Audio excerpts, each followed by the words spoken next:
نحمده ونصلي على رسوله الكريم أما بعد فأعوذ بالله من الشيطان الرجيم بسم الله الرحمن الرحيم قال الله تعالى محمد رسول الله والذين معه أشداء على الكفار رحماء بينهم وقال النبي صلى الله عليه وسلم من كنت مولاه فعلي مولاه رواہ الترمذی۔ زاہدی مقام عالی ہے ذرا لب کول سنبھل کر، زاہدی مقام عالی ہے ذرا لب کول سنبھل کر، آج بیان سخن ہے داماد مصطفیٰ شان مرتضیٰ پر۔ قابل صد احترام واجب الاحترام اساتذہ کرام اور میرے جامعہ حاضہ کے وفا شعار ساتھیو، السلام علیکم ورحمۃ اللہ وبرکاتہ۔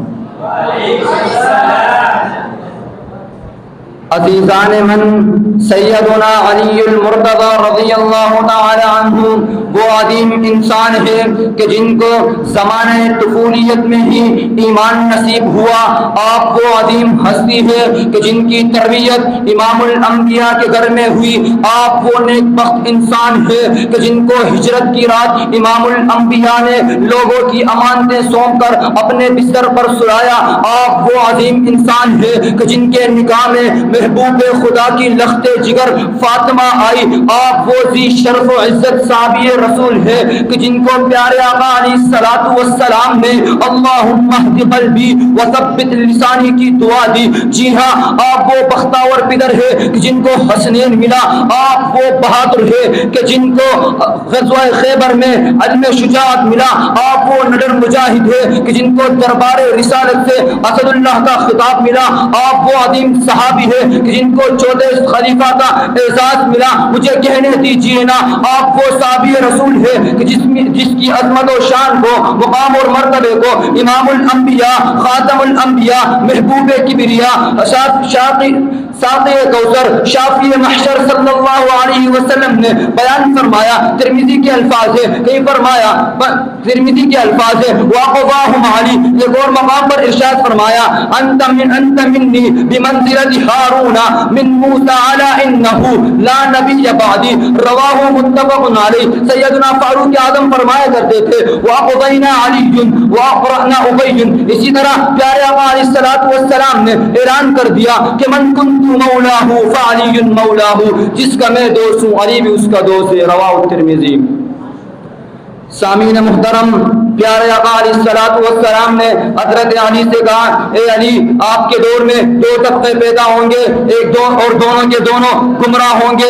ایک طبقہ وہ ہوگا جو آپ پر بہتان تراشی کرے گا اور دشمنی اور بغض رکھے گا، اور دوسرا طبقہ وہ ہوگا جو آپ کو خدائی کا منصب دے دے گا۔ سامعین محترم، یہ آپ علیہ الصلوۃ والسلام کی پیشن گوئی صحیح ثابت ہوئی۔ پہلا طبقہ خوارج کے نام سے موسوم ہوا، جبکہ دوسرا طبقہ شیعہ رافضی کے نام سے مشہور ہوا۔ شیعہ رافضی کہتا ہے دمادم مست قلندر علی کا پہلا نمبر، اہل سنت اور جماعت کا سپورٹر کہتا ہے کہ دمادم مست قلندر ابو بکر کا پہلا نمبر ہے خلافت میں۔ اسی طرح میں آپ کو اہل سنت اور الجماعت اور شیعہ رافضیت میں فرق بتانا چاہتا ہوں۔ مجھے کہنے دیجیے نا، علی قرآن کا قاری، شیعہ قرآن کا انکاری، علی صبر کرنے والا، شیعہ ماتم کرنے والا، علی صحابہ سے محبت کرنے والا، شیعہ صحابہ سے بغض رکھنے والا، علی ابو بکر کی امامت میں نماز پڑھنے والا، شیعہ ابو بکر کی خلافت کا انکار کرنے والا، علی سنتوں پر عمل کرنے والا، شیعہ سنتوں کا مذاق اڑانے والا، علی نکاح کرنے والا، شیعہ مطاع کرنے والا، علی اللہ سے مانگنے والا، شیعہ علم اور گھوڑے سے مانگنے والا، علی توحید کا علم بردار، شیعہ کو شرک و بدعت کا پرستار، علی محبت رسول جبکہ شیعہ دشمن رسول۔ اسی لیے آخر میں ایک شعر عرض کروں گا، اللہ نے زینت بخشی ہے افلاک کو روشن تاروں سے، اسلام نے عزت پائی ہے محبوب خدا کے یاروں سے۔ ابو بکر عمر ہے سمع و بصر، عثمان و علی ہے قلب و جگر، ابو بکر عمر ہے سمع و بصر، عثمان و علی ہے قلب و جگر، حضرت کے منظر نظر پھر کیوں نہ ہو پیار ان چاروں سے، ہوتے ہو خفا کیوں پوچھو تو ذرا ان نادانوں سے، ہوتے ہو خفا کیوں پوچھو تو ذرا ان نادانوں سے، تعریف صحابہ ثابت ہے قرآن کی 30 پاروں سے۔ السلام علیکم ورحمۃ اللہ وبرکاتہ۔